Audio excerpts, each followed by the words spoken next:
నన్ను గెలిపిస్తే నా కార్యక్రమాల సేవా ఎజెండా, రాష్ట్ర ప్రభుత్వం ప్రవేశపెడుతున్న సంక్షేమ పథకాలు, అర్హులైన వారందరికీ ఇందిరమ్మ ఇళ్లు, ఆసరా పెన్షన్, వృద్ధాప్య పెన్షన్, ఒంటరి మహిళా పెన్షన్, గ్రామ అభివృద్ధి పథకంలో భాగంగా సీసీ రోడ్లు, వీధి లైట్లు, మంచినీటి సమస్యలపై వైద్య శిబిరాలను ఏర్పాటు, యువతకు వృత్తి విద్యా సదుపాయం, నిత్యం ప్రజాసేవకై పాటుపడతానని హామీ ఇస్తున్నాను.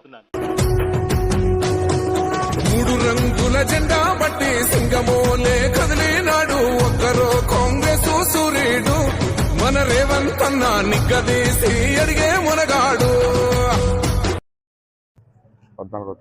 14వ తారీఖు జరిగే ఎన్నికల్లో ఆదివారం జరుగుతున్న ఎన్నికలు, పంచాయతీ ఎన్నికలు.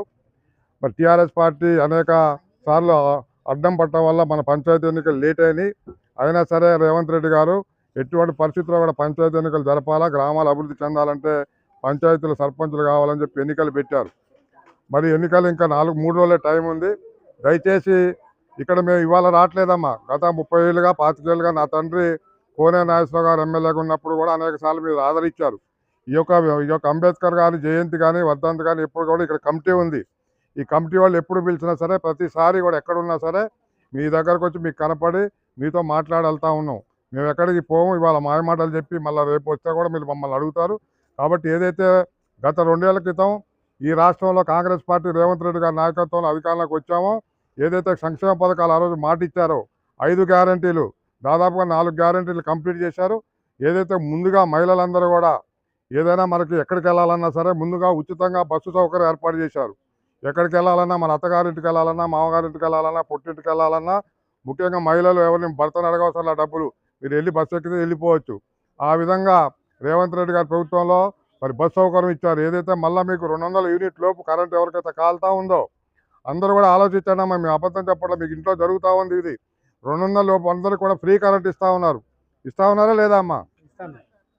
అదేవిధంగా సన్న బియ్యం ఇవాళ మనం తినమో అనుకున్న పేదవాడు కూడా ఇవాళ సన్న బియ్యం ఇస్తూ ఉన్నారు. కొన్ని చోట్ల దొడ్డు బియ్యం వస్తాయని చెప్తా ఉంటే కంప్లైంట్ ఇస్తే నిన్న మన కలెక్టర్ గారితో కూడా మాట్లాడాం. వచ్చే నెల నుంచి తప్పనిసరిగా ఏదైతే ప్రభుత్వం అమలు చేస్తూ ఉందో సన్న బియ్యం 100% పేదవారికి చేరాలని చెప్పి కలెక్టర్ గారికి, మంత్రి గారు శ్రీనివాస్ రెడ్డి గారు కూడా చెప్పారు. అదేవిధంగా మన గత 10 ఏళ్ళుగా ఎవరికి కూడా ఒక్క రేషన్ కార్డు ఇవాళ టీఆర్ఎస్ పార్టీ అసలు మనకు ఆ ముఖ్యమంత్రి కనపడ పాపానే పోలే. ఇవాళ రేవంత్ రెడ్డి గారు నిత్యం ప్రజల్లో ఉంటూ ఇవాళ రేషన్ కార్డులు మీరందరూ కూడా అప్లై చేస్తే ఎవరు అప్లై చేసినా సరే ఇవాళ రాష్ట్రం మొత్తం కూడా రేషన్ కార్డులు ఇస్తూ ఉన్నారు. గత ప్రభుత్వం డబల్ బెడ్రూమ్ ఇల్లు, నీ కూతురుతో ఎక్కడ పండుద్ది, అల్లుడితో ఎక్కడ పండుతాడు, నీకు వంటిల్లు ఉండాలి అన్నాడు. కేసీఆర్ ఎక్కడ కూడా ఒక డబుల్ బెడ్రూమ్ ఇల్లు కూడా కట్టిలా.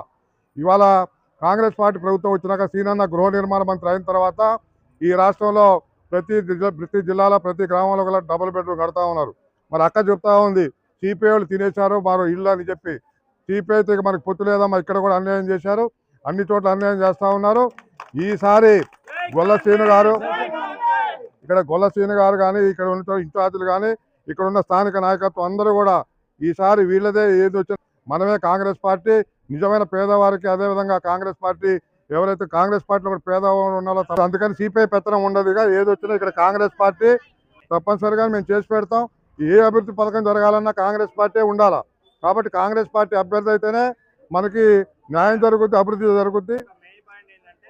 మాట ఇప్పిస్తాం, అది కూడా ఇప్పిస్తాం తప్పనిసరిగా. ఏ చేయాలన్నా 3 ఏళ్ళు కాంగ్రెస్ పార్టీ అధికారంలో ఉంటుంది.